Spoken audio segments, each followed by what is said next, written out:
بسم اللہ الرحمن الرحیم، السلام علیکم۔ پروگرام میں خوش آمدید۔ میں ہوں سلمان حسن۔ ناظرین، موضوعات کی طرف تو جائیں گے جو ہم نے آج ڈسکس کرنا ہے، لیکن آج کی جو سب سے اہم ڈیولپمنٹ ہے وہ آپ کے سامنے رکھتے ہیں، اور وہ یہ کہ ماشاءاللہ سے مجیب الرحمان شامی صاحب ایک بار پھر ہمارے پروگرام میں شامل ہیں۔ پچھلے ہفتے وہ ناسازی طبع کی وجہ سے پروگرام میں شریک نہیں تھے۔ شامی صاحب السلام علیکم اینڈ ویلکم بیک۔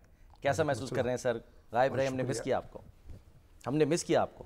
آپ کی طبیعت کیسی ہے اب؟ ہاں، بس ایک مرض کا حملہ ہوا بڑا خوفناک، اور اللہ نے کرم کیا، شہر کا بہترین اسپتال جو ہے ڈاکٹر ہسپتال، اور اس میں بہترین ڈاکٹر جو ہیں انہوں نے علاج کیا، اور ہمارے بچے جو ہیں، ہمارے عزیز جو ہیں، ہمارے دوست جو ہیں، احباب جو ہیں، رشتہ دار جو ہیں، اور سننے والے ہیں، دیکھنے والے ہیں، سب کی دعائیں جو تھیں انہوں نے بس آسمان اور ہمارے درمیان ایک سمجھے ایک مضبوط تعلق قائم کر دیا۔ بالکل۔ اور اب آپ کی خدمت میں حاضر ہیں الحمدللہ سر۔ اب دیکھیں ڈاکٹر جاوید اصغر صاحب، ڈاکٹر سرور چودھری صاحب، ڈاکٹر غیاث النبی طیب صاحب، ڈاکٹر شہریار صاحب، ڈاکٹر عمار سرور چودھری صاحب، ڈاکٹر عدیل اصغر صاحب، یعنی تمام ڈاکٹر جو ہیں بس ان کی جو محنت اور ہمت سے نا یہ جو ہے صحت یابی جو ہے ممکن ہو سکی اللہ تعالیٰ کے کرم سے، اور اب واپس ہیں۔ اور اس دوران میں اب اپنا تو معاملہ تھا ہی، لیکن جیسے حسن نصر اللہ جو ہیں ان کو جس طرح شہید کیا گیا، اس نے درد کی شدت میں اضافہ کر دیا۔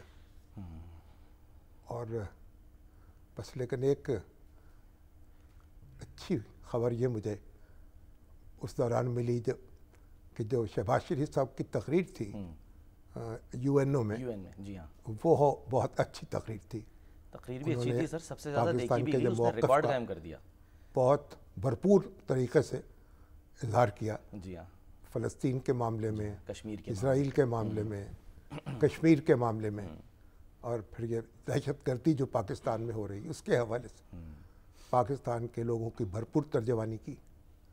اور سنا ہے کہ وہاں ان کی تقریر سب سے زیادہ دیکھی گئی ہے۔ جی ہاں، UNO جو بائیڈن سے بھی زیادہ ان کی تقریر دیکھی گئی ہے، جو یوٹیوب چینل ہے UN کا آفیشل، جو یوٹیوب چینل ہے آفیشل، جو بائیڈن کی تقریر سے بھی زیادہ، جی ہاں، اس سے بھی زیادہ تقریر۔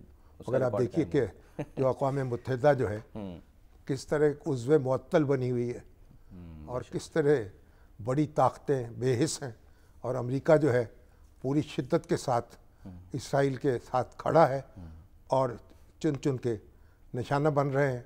بالکل، اس پہ شامی صاحب ہم ذرا ڈیٹیل سے ذرا بات بھی کریں گے، کیونکہ ہم نے مشاہد حسین سید صاحب کو بھی دعوت دی ہے تو وہ بھی ہمارے ساتھ ہوں گے۔ ذرا کچھ ہم معاملات پہ آ جاتے ہیں۔ میں ایک جملہ ضرور کہنا چاہ رہا ہوں کہ جو آپ کے چاہنے والے جو مس کر رہے تھے تو وہ اب جب دیکھ رہے ہوں گے تو کہہ رہے ہوں گے گڈ ٹو سی یو۔ اب یہ جو لفظ ہے، یہ جو جملہ ہے شامی صاحب، آپ کو یاد ہوگا یہ کون کہا کرتا تھا، گڈ ٹو سی یو۔ آپ تو بندیال صاحب کی یاد دلا دی آپ نے۔ اور عمر رضا بندیال جو ہیں وہ بھی ایک صوفی کی شہرت رکھتے ہیں، اور عثمان تو قرآن کریم کا ترجمہ بھی انگریزی کر رہے تھے۔ جی، تو جو صوفیہ ہیں وہ ان کے اظہار کا ایک اپنا طریقہ ہوتا ہے، تو وہ ان کو لوگوں پر پیار آ جاتا ہے۔ ہاں، آج بھی ان کی یاد آئی اور ان کا ذکر ہوا، وہ جو 63A کا معاملہ ہے۔ میں صرف کوئکلی شامی صاحب ظاہر ناظرین کی یاد دہانی کے لیے بھی کہ ایک مسئلہ آیا پریکٹس اینڈ پروسیجر ترمیمی آرڈیننس کا، یعنی 20 ستمبر کو صدر کے دستخط کے بعد جو ہے وہ supreme court practice and procedure ترمیمی آرڈیننس 2024 نافذ ہوا، جس میں چیف جسٹس کو 3 رکنی کمیٹی کا جو ایک تیسرا رکن تھا وہ چننے کا اختیار مل گیا۔ پھر سر چیف جسٹس نے نئی کمیٹی تشکیل دی جس میں منیب اختر صاحب کی جگہ انہوں نے جسٹس امین الدین جو ہیں ان کو شامل کیا۔ 24 ستمبر کو جسٹس منصور علی شاہ صاحب اس اجلاس میں شریک نہیں ہوئے, اعتراضات کیے, پھر انہوں نے خط بھی لکھا انہوں نے چیف جسٹس کو. اچھا 26 ستمبر کو چیف جسٹس نے جوابی خط لکھا, اس کا انہوں نے جو ہے وہ جواب بھی دیا, اور بادی النظر میں جسٹس منیب کو انہوں نے چارج شیٹ کر دیا, جو اس میں انہوں نے 11 اعتراضات. چارج شیٹ تو نہ کہیں آپ, بظاہر میں نے بادی النظر سر, ہاں اسی لیے ان کے بارے میں اپنا ذرا دل کی بھڑاس نکال لی.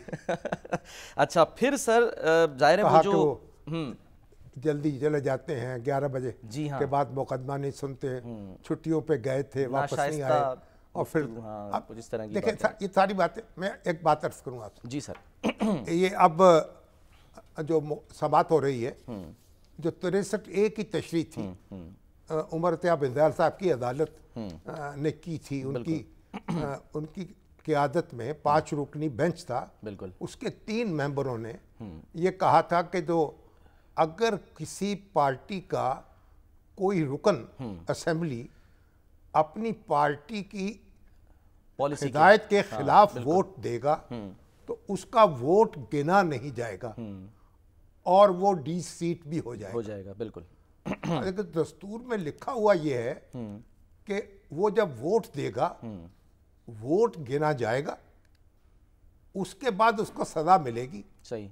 کہ وہ اپنی سیٹ سے محروم ہو جائے گا. ٹھیک ہے. اس لیے بعض اوقات ایسا ہو سکتا ہے نا کہ کسی رکن کا کوئی ضمیر کا معاملہ ہو, وہ سمجھے کہ میں نے ایک یہاں ووٹ پارٹی کے ساتھ نہیں دینا, اور دنیا میں ایسا ہوتا ہے.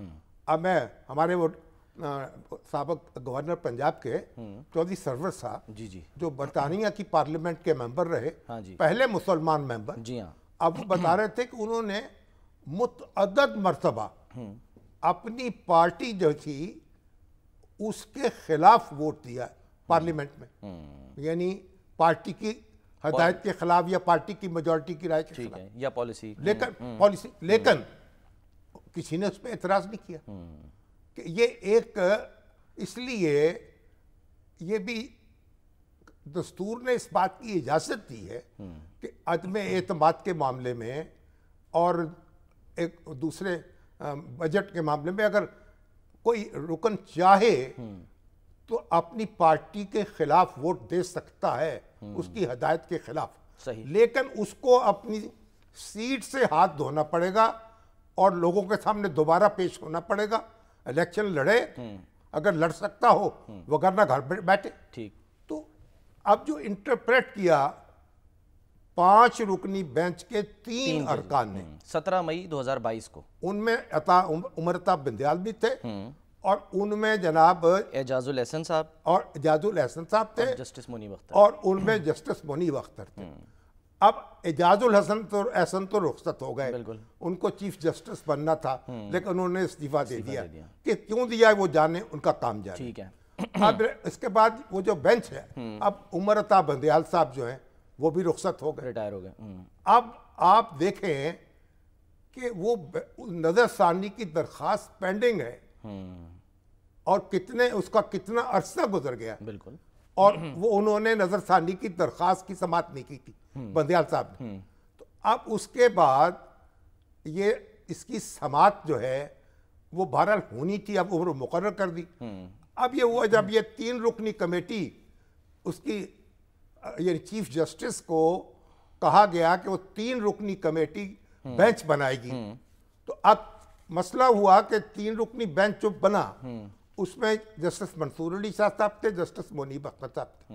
جسٹس منیب اختر جو تھے ان کا یعنی وہ اس طرح سے اجلاسوں میں شریک نہیں ہوئے یا ان کا اختلاف رہا, تو وہ کمیٹی جو تھی وہ کام نہیں کر پا رہی تھی. تو حکومت نے ایک آرڈیننس کے ذریعے ترمیم کر دی کہ یہ اگر کوئی تیسرا رکن اویلیبل نہیں ہوگا جو سینئر موسٹ, تو چیف جسٹس اپنی مرضی سے کسی اور جج کو مقرر کر سکے. تیسرا رکن نامزد کر سکتے ہیں. چیف جسٹس نے جو اس کے بعد جو سینئر ترین جج تھے ان سے کہا کہ آپ آ جائیے اس میں, انہوں نے کہا میں نہیں آتا, انہوں نے جسٹس امین الدین کو مقرر کر. تو اب یہ ساری یہ ٹیکنیکل بحثیں ہیں. ٹھیک ہے.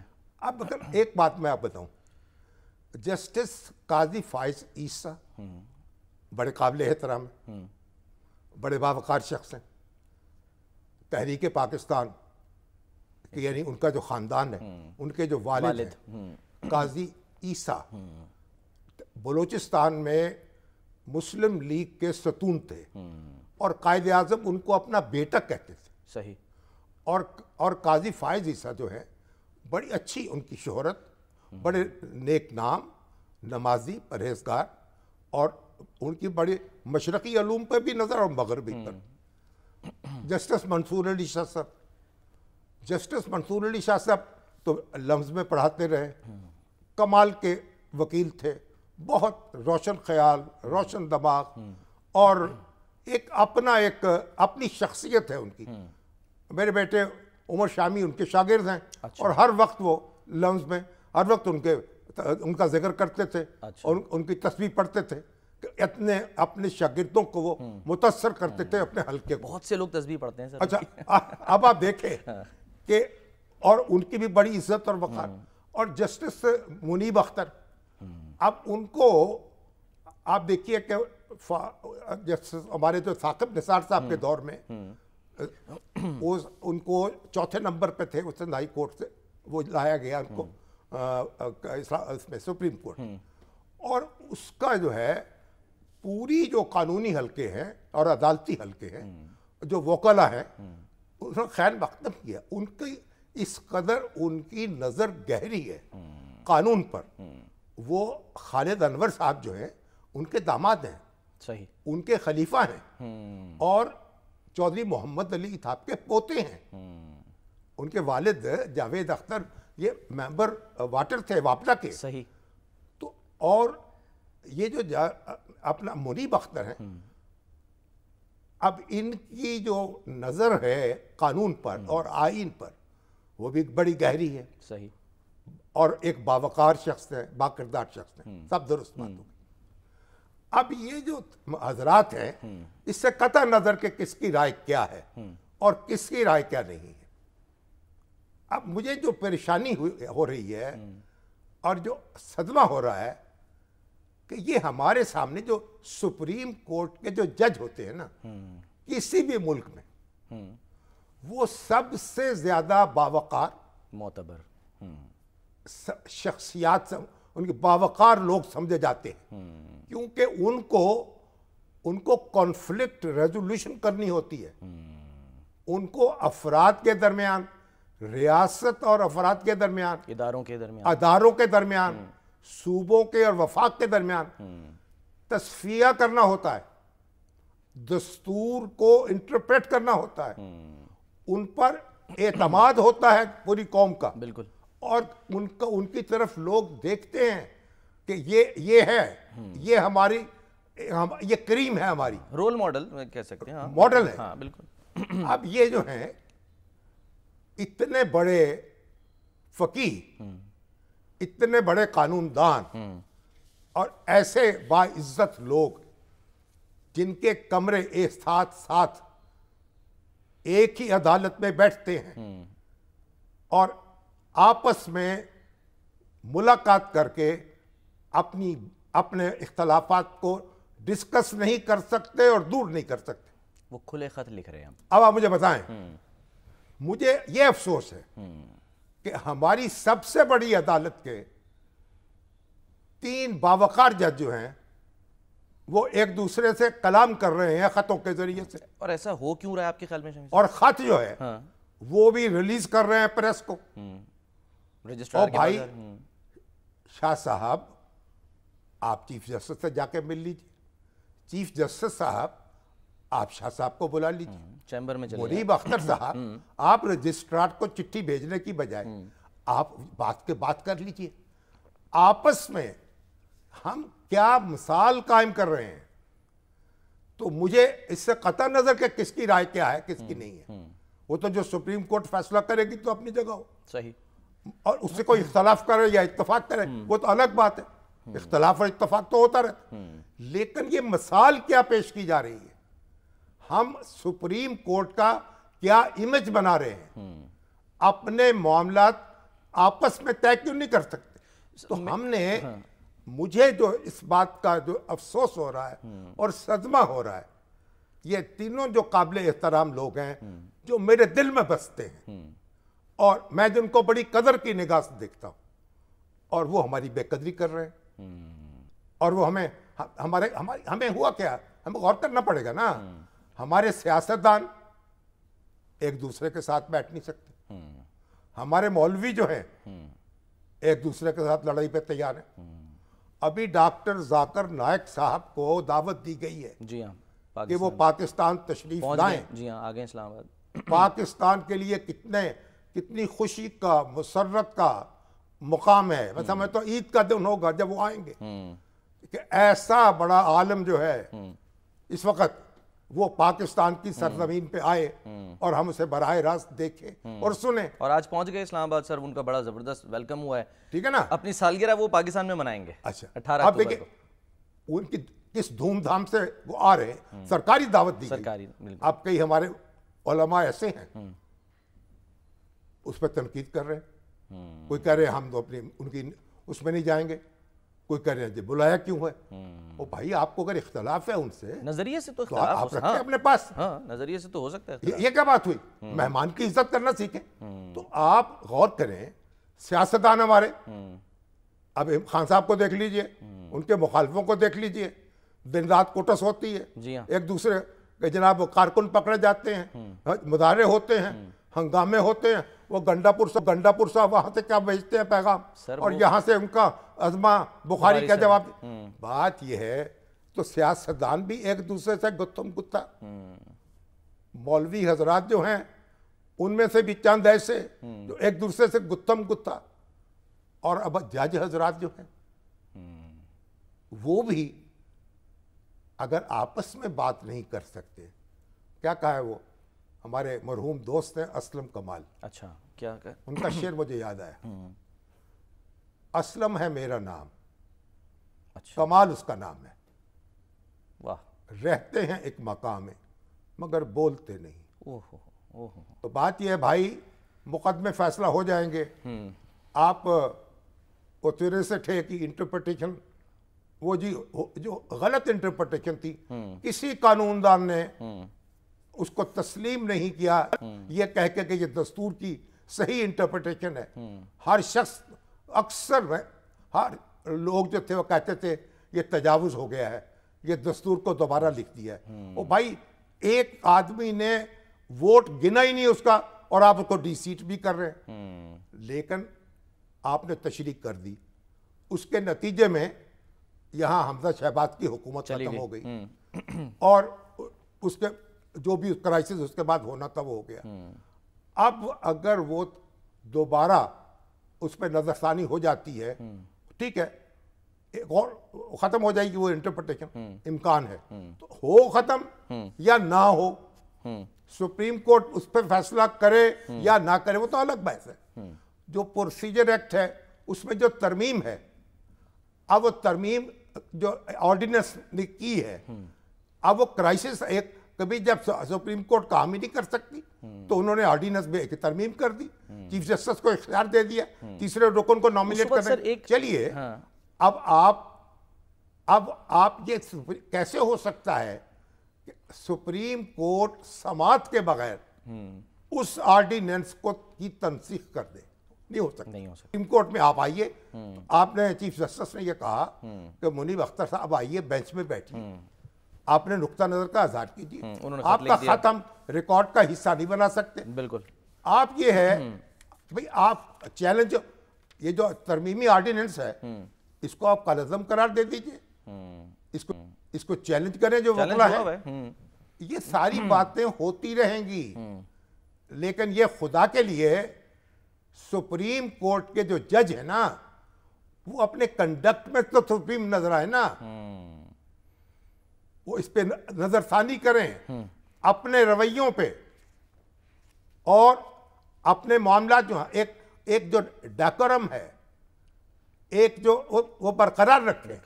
لیکن اب دیکھیے, اب یہ بھی تو دیکھیں نا سپریم کورٹ کیا کہیں پاکستان میں, اب کس ادارے کے بارے میں آپ یہ کہیں گے کہ یہ ادارہ وہ ہے جس نے ہمیشہ اپنا کام جو ہے دستور کے مطابق کیا ہے, یہ دستور جو ہے اس کی حفاظت کی ہے, یہ عدلیہ ہے, یہ فوج ہے, یہ ہماری مقننہ ہے, یہ ہماری انتظامیہ ہے، یہ سارے آئین کے وفادار رہے ہیں، بتائیں کہہ سکتے ہیں آپ یہ سوال میں نے پچھلے ہفتے حفیظ اللہ نیازی صاحب سے کیا تھا کہ اگر ہماری یعنی کہ اداروں کی جو معاملات ہیں وہ نیٹ اینڈ کلین ہوتے تو تنقید پھر نہ ہوتی جس طرح یہ عجب ہے میری قسمت کہ جو دل کسی کو دوں میں وہی میرے سر تے مارے، اسے کر خراب الٹا۔ سپریم کورٹ کے چیف جسٹس نے یعنی کئی بار 2 3 4 بار ایسے چیف جسٹس گزرے ہیں جنہوں نے اپنی حدود سے وہ تجاوز کیا ہے کہ دنیا کی تاریخ میں جس کی مثال نہیں ملتی۔ یہی وجہ شامی صاحب کہ اب جو ہے دستور کہتا ہے آپ وزیر اعظم کو طلب نہیں کر سکتے، وزیر اعظم آپ کے سامنے جواب دہ نہیں ہے، آپ یہ کہتے ہیں نہیں، آپ وزیر اعظم کو طلب کرتے ہیں، توہین عدالت کی کارروائی شروع کرتے ہیں، پھر اس کے سزا دیتے ہیں۔ آپ نے یعنی کیا مثالیں قائم کی ہیں۔ آپ معاملے جو ہیں، آپ سٹیل مل کی جناب ڈی نیشنلائزیشن نہیں ہونے دیتے، پرائیویٹائزیشن نہیں ہونے دیتے، آپ کوئی کام چلنے نہیں دیتے۔ آپ نے ریکوٹک کے معاملے میں کیا کیا، کتنا نقصان کیا، ہر معاملے میں آپ دخل دے رہے ہیں، آپ ڈیم بنانے نکل کھڑے ہوئے ہیں، آپ کو یہ فکر نہیں ہے کہ آپ کے کتنے لوگ ہیں جو انصاف طلب کر رہے ہیں اس سے محروم ہیں، لاکھوں مقدمے ہیں وہ عدالتوں میں ہیں۔ اب یہی وجہ ہے کہ آئینی ترامیم کی، عدالتی اصلاحات کی جو بات ہو رہی ہے اور اس کا علم اٹھایا ہوا ہے اس وقت بلاول بھٹو نے۔ دیکھیے سپریم کورٹ کا احترام اپنی جگہ ہے، لیکن سپریم کورٹ کے جو چیف جسٹس صاحبان ہیں کئی، ان کا جو تجاوز ہے اس نے پاکستان کی معیشت کو، سیاست کو ناقابل تلافی نقصان پہنچایا۔ اور ہماری جو پارلیمنٹ ہے وہ بھی کیا کرتی رہی ہے، وہ ٹھپے لگاتی رہی ہے۔ جب مارشاء اللہ لگے ہیں اور آئین میں ترمیم ہوئی تو مارشاء اللہ ہر مارشاء اللہ کو معاف کیا، ٹھپا لگایا اس کو، ربر سٹیمپ بن گیا۔ اب وہ ہمارے رانا ثناء اللہ صاحب کہتے ہیں جی عدلیہ نے مارشاء اللہ کو جواز دے دیا، درست بات ہے۔ تو پارلیمنٹ نے کیا کیا، پارلیمنٹ نے اس جواز کے اوپر اپنا ٹھپا لگا دیا، کنگز پارٹیاں بن گئی۔ اور اس کے بعد ہماری فوجی قیادت، ابھی باجوہ صاحب کی کہانیاں سن کے ہم پریشان ہیں، اور فیض حمید تفصیلات جو سامنے آ رہی ہیں، جس طرح وہ سرکاری فائلیں وہ اٹھا کے گھر میں رکھ رہے تھے، اور جس طریقے سے وہ آپریٹ کر رہے تھے۔ اور آپ دیکھیں دوسرا مسئلہ یہ ہوا کہ ہماری اتنی بڑی جناب جو تنظیم ہے خفیہ، جب یہ سارے کاروبار ہو رہے تھے اس کو خبر نہیں ہو سکی یہ کام ہو رہا ہے، اپنے سربراہ کی حرکتوں سے اور کرتوتوں سے واقفیت نہیں ہو سکی، اور اس کے بعد جو کچھ وہ کر رہے تھے ان کو بر وقت پکڑا نہیں جا سکا۔ یہ بھی تو فیلر ہوا نا انٹیلیجنس کا، یہ بھی تو تماشا دیکھیں۔ اسی لیے وہ ہمارے بھائی جو ہیں نوید انجم صاحب، اب ان کی جگہ آ گئے نا، ندیم انجم صاحب کی جگہ جی عاصم ملک صاحب، عاصم ملک آ گئے، جنرل جی ایم ملک کے بیٹے ہیں ماشاءاللہ۔ اب وہ کہا بھئی یہ تو انٹیلیجنس فیلور ہے۔ بھئی آپ جب فیض حمید جو تھے وہ ساری ایکٹیویٹیز کر رہے تھے اور اپنے گھر میں ایک قائم کیے ہوا تھے، یعنی ایک متوازی ادارہ قائم کیے ہوئے تھے، اور دنیا جہان سے رابطے کر رہے تھے، اور ان کے ڈانڈے ملا رہے تھے اور ٹانٹے ملا رہے تھے، تو آپ اس وقت کیوں نہیں پکڑ سکتے؟ اب تو آپ کو پیچھے مڑ کے دیکھیں، اوہ یہ ہو رہا تھا، اوہ یہ ہو رہا تھا، اوہ یہ ہو رہا تھا، تو برباد کیوں نہیں آپ برباد کیوں نہیں پکڑ سکے؟ آپ ایک پیج پر تھے نا سر شاید؟ نہیں، اب پیج تو پھٹ چکا تھا۔ تو آپ دیکھیے ہم نے ہمارے مسائل کتنے گمبھیر ہیں، اور ہم دوسروں کا احتساب کرنے پہ تلے رہتے ہیں۔ دستور وہ کہتے وہ کلمہ پڑھاؤ، وہ کہتے ہیں نا، ایک بنیا جو تھا اس کو ایک مسلمان نے پکڑ لیا، وہ چار چھوڑ ہٹا کٹا مسلمان تھا، انہوں نے کہا بھائی پڑھو کلمہ، انہوں نے کہا میں نہیں پڑھتا، خیر وہ تنگ آ گیا، موت آئی قریب جب نظر، انہوں نے کہا اچھا چلو پڑھاؤ، انہوں نے کہا وہ تو ہم کو بھی نہیں آتا۔ کیا ہوا سر؟ ایک بریک لینی ہے مجھے، ایک بریک یہ ہمیں غور کرنا ہے میں بحیثیت قوم کے، اور سارے اپنے ادارے جہاں کی ٹٹولیں گے آپ سوراخ ہو جائے گا. سر ایک بریک لیتے ہیں، بریک کے بعد واپس آتے ہیں.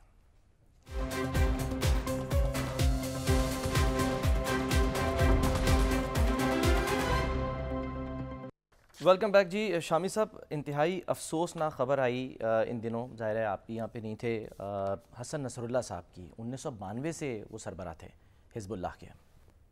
دیکھیں اس کے بعد آج بھی جو حزب اللہ کے کمانڈر ہیں ان کو نشانہ بنایا گیا ہے. جی ہاں. اور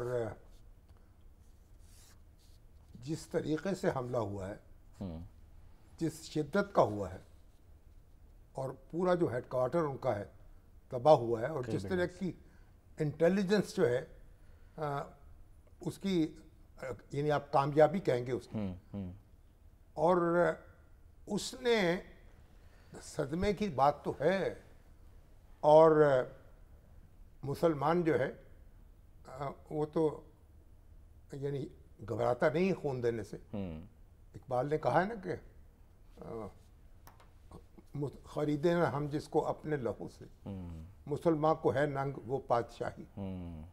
تو ہم اپنے خون سے اپنے اصول ہیں اور اپنی قدریں جو ہیں ان کی حفاظت کرنا جانتے ہیں. لیکن یہ جس طریقے سے اسرائیل حملہ آور ہوا ہے، اور جس طرح پہلے اس نے پیجرز جو ہیں ان کے ذریعے سے، ہاں جی، واکی ٹاکیز ہزاروں ہیک کیا ان کو، افراد کو نشانہ بنا ڈالا، اور اب حسن نصر اللہ کو جس طرح ٹارگٹ کیا ہے. اس سے پہلے آپ دیکھیے ایران کے اندر اسماعیل ہنیہ کو جس طرح شہید کیا گیا. اتنی سر جلدی کیا ہے؟ یعنی اتنے کم عرصے میں اتنے اہم اہداف کو نشانہ بنانا اسرائیل کا، کس چیز کی جلدی ہے اس کو؟ اس سے آپ یہ اندازہ لگائیں نا، مسلمان جو ہیں وہ کھول بھی رہے ہیں غصے ایک، اور وہ چاہتے ہیں کہ یعنی ایک، وہ پنجابی میں کہتے ہیں کچیچیاں وٹ رہے ہیں سارے، اور خون جو ہے نا وہ جوش مار رہا ہے. لیکن یہ بات سمجھ میں نہیں آ رہی کہ یہ معاملہ آگے کیسے بڑھے گا. ہمارے جو ہم سب جتنے مسلمان ملک ہیں، جب وہ اپنے مسائل حل کرنے میں کامیاب نہیں ہو سکے، اور اقوام متحدہ جو ہے وہ بے اثر ہو گیا، اور سب سے بڑا مسئلہ اس وقت فلسطین کا تھا، بعد میں کشمیر کا پیدا ہوا. سر یہ بھی خبر آئی کہ جب یہ اس کا جو فیصلہ ہوا، اس کا جو حکم جاری ہوا، وہ وہاں پر ہی تھے نیتن یاہو اس وقت. اقوام متحدہ میں تقریر کے بعد انہوں نے وہیں سے اس کا جو ہے آرڈر درست دیا. ہے، وہ اپنی ٹائمنگ ہے ان کی. لیکن پھر یہ جو یعنی یہ مزاحمت کی تحریکیں جو ہیں انہوں نے جنم لیا. انہوں نے کہا ریاستیں تو کچھ کر نہیں سکتی، اب ہم معاملات اپنے ہاتھ میں لیتے ہیں. اب اس کے بعد جو اسرائیل ہے، اب حزب اللہ اس کے دانت کھٹے کر چکی ہے، لبنان سے اس کو نکلنے پہ مجبور کر چکی. لیکن مشاہد صاحب سر ہمارے ساتھ موجود ہیں، مشاہد حسین. آگئے جی السلام علیکم مشاہد حسین صاحب. السلام علیکم جی، اور شامی صاحب آپ کو بھی السلام علیکم. مشاہد صاحب، یہ جو حسن نصر اللہ کی شہادت ہوئی ہے، اور اس کے بعد آج بھی 2-3 کمانڈر ان کو نشانہ بنایا گیا ہے، یہ ہمیں غصہ تو ہے، اور خون بھی ہمارا یعنی کھول رہا ہے، اور ہم ایک پورا عالم اسلام ایک تڑپ رہا ہے. لیکن یہ ایک ڈیمورلائزنگ معاملہ بھی نہیں ہے کہ کس طریقے سے اسرائیل ٹیکنالوجیکل آگے ہے اور کس طریقے سے وہ نشانہ بنا سکتا ہے، اور ہم سب بے بس کھڑے ہیں. شامی صاحب، میں سمجھتا ہوں کہ یہ سید حسن نصر اللہ کی شہادت جو ہے، یہ مسلم دنیا کے لیے، مسلم امہ کے لیے شاہ فیصل شہید کے بعد جو ان کو شہادت ہوئی تھی 75 میں، 50 سال پہلے، سب سے بڑا سانیہ ہے اور سب سے بڑا نقصان ہے. کیونکہ وہ بھی ایک مرد مجاہد تھے جو کھڑے تھے فلسطین کے ایشو پر، جنہوں نے سٹینڈ لیا تھا اور ان کو شہید کیا گیا. اور ان کا یہ ہوا ہے، اور یہ بالکل صحیح ہے کہ اس وقت نہیں تھی. اس کے بعد آپ کو یاد ہے 73 کی جنگ کے بعد انہوں نے تیل بند کیا امریکہ کا. بالکل. اور سزا دی امریکہ کو کہ آپ نے اسرائیل کی کیوں حمایت کی, اور اس کے بعد لاہور میں اسلامک سمٹ کرائی بھٹو صاحب کے ساتھ مل کے اور سٹینڈ لیا. تو یہ ایک ضرور بے بسی ہے. اور لیکن جو عوام ہے, الیٹ ہے اور اسٹریٹ ہے, جو میں کہتا ہوں نا ایلیٹ جو رولنگ کلاس ہے مسلمانوں کی حکومتیں, اور ایک طرف جو ہے عوام جو ہے اسٹریٹ جسے کہتے ہیں, اس میں بہت بڑا خلیج آ گیا ہے. جو آپ بات کر رہے ہیں جو مزاحمت کی, غصے کی, وہ تو عوام میں ہے, چاہے فلسطینی عوام ہو یا لبنانی عوام ہو یا باقی عرب یا اور مسلمان عوام ہو. لیکن ایک بے بسی بھی ہے, اور اسرائیل نے یہ بھی شو کر دیا کہ ان کی پینیٹریشن بھی ہے ہمارے سسٹم کے اندر انٹیلیجنس کے لحاظ سے. اور میں سمجھتا ہوں اس میں امریکہ ان کے ساتھ پوری طرح شامل ہے. انہوں نے کہا تو ہے کہ انہوں نے آرڈر دیا وہاں سے, لیکن جو امریکن سیکیورٹی اسٹیبلشمنٹ ہے وہ پوری طرح اسرائیل کا ساتھ دے رہی ہے, کیونکہ مقصد ان کا صرف حزب اللہ نہیں, مقصد ان کا ایران ہے. ٹارگٹ, اصل ٹارگٹ ہے وہ ایران. سر لیکن ایران کے ایران کو مشتعل کر کے جنگ میں گھسیٹنا چاہتے ہیں. جی بالکل, لیکن یہ ٹریپ کیا تھا انہوں نے پہلے صدام حسین کو بھی.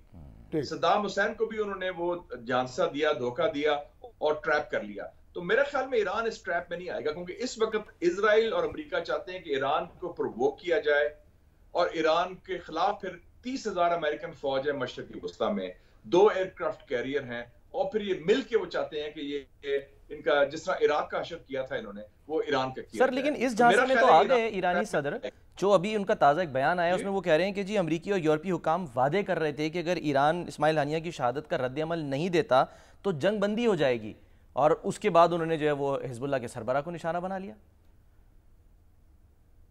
یہی میں کہتا ہوں امریکہ نے, مغرب نے دھوکہ دیا ایران کو کہ آپ بالکل کچھ نہ تحمل سے مظاہرہ کریں, اسماعیل ہانیہ کا جو واقعہ ہو گیا ہے, ہم جنگ بندی انشور کریں گے. وہ پورا پلان تھا, کوئی ایسا پلان نہیں. اور آپ دیکھیں کہ پچھلے 1 سال میں جب سے یہ طوفان الاقصی برپا ہوا ہے 7 اکتوبر سے, $20 ارب کا اسلحہ, $20 بلین اسرائیل کو امریکہ نے دیا ہے. ابھی پچھلے ہفتے $8 بلین دیے ہیں, اس سے پہلے $12 بلین دیے ہیں. تو یہ ساری ملی بھگت سے ہو رہا ہے جی, اور اس میں میں امید رکھتا ہوں ایران اس میں ٹریک جائے گا. اور اب ایران جو ہے نہ آگے بڑھ سکتا ہے نہ پیچھے ہٹ سکتا ہے.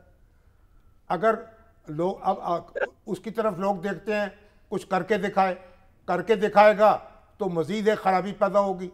تو ایک آخر ہم نکلیں گے کیسے اس مخمصے سے؟ خبر یہ آئی کہ آیت اللہ خامنہئی کو محفوظ مقام پر منتقل کر دیا گیا.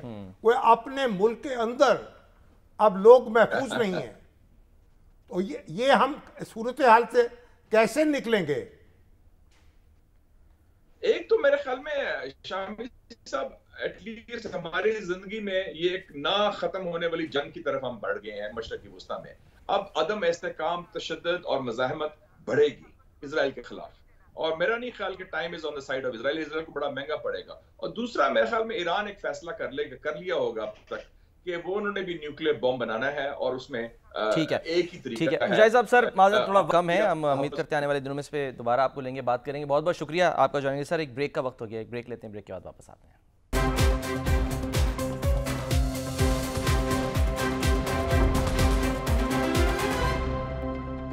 پروگرام کا وقت ختم ہوتا ہے ناظرین, اپنے خیال رکھیے, اللہ حافظ.